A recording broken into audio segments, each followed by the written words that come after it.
কলকাতার এক পুরনো কলেজ, লাল ইটের দালান, বড় বড় গাছ আর ক্যান্টিনের চায়ের গন্ধে ভরা এক আলাদা জগৎ। সেই কলেজেই পড়ত অর্ণব আর মেঘলা। অর্ণব ছিল খুব চুপচাপ, নিজের মতো থাকা ছেলে।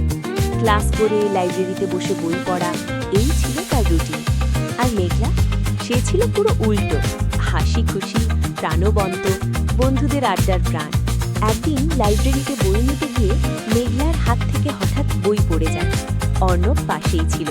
সে বইটা তুলে দিয়ে মৃদু হাসি দিয়ে বলল, এটা তোমার। মেঘলা একটু অবাক হয়ে তাকালো। ধন্যবাদ, তুমি তো আমাদের ক্লাসেই পড়ো, তাই না? অর্ণব শুধু মাথা নাড়ল। সেদিনই তাদের প্রথম কথা। এরপর থেকে ধীরে ধীরে কথা বাড়তে লাগলো। লাইব্রেরিতে দেখা, ক্যান্টিনে চা, ক্লাসের ফাঁকে ছোট ছোট গল্প। অর্ণব বুঝতে পারল তার মেঘলার হাসি তার দিনটা অন্যরকম করে দেয়। একদিন বিকেলে কলেজের ছাদে বসে আকাশ দেখছিল তারা। মেঘলা বলল, জানো, আমি আকাশ খুব ভালোবাসি, সব দুঃখ যেন ওখানে উড়ে যায়। অর্ণব একটু চুপ করে থেকে বলল, তোমাকে দেখলে আমারও সব দুঃখ ভুলে যায়। মেঘলা থমকে গেল। প্রথমবার অর্ণব তার মনের কথা বলল। এরপর তাদের সম্পর্ক আরও গভীর হলো।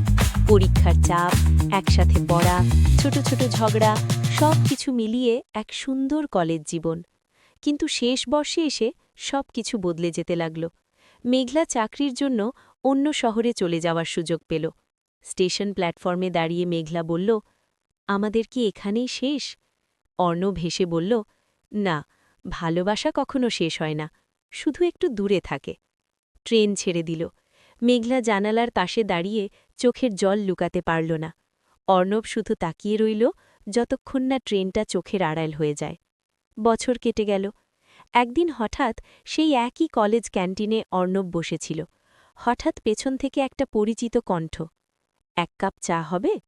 অর্ণব ঘুরে তাকিয়ে অবাক, মেঘলা। মেঘলা মুচকি হেসে বলল, আমি ফিরে এসেছি, এবার আর কোত্থাও যাব না। অর্ণবের চোখে তখন সেই পুরনো ভালোবাসার ঝিলিক।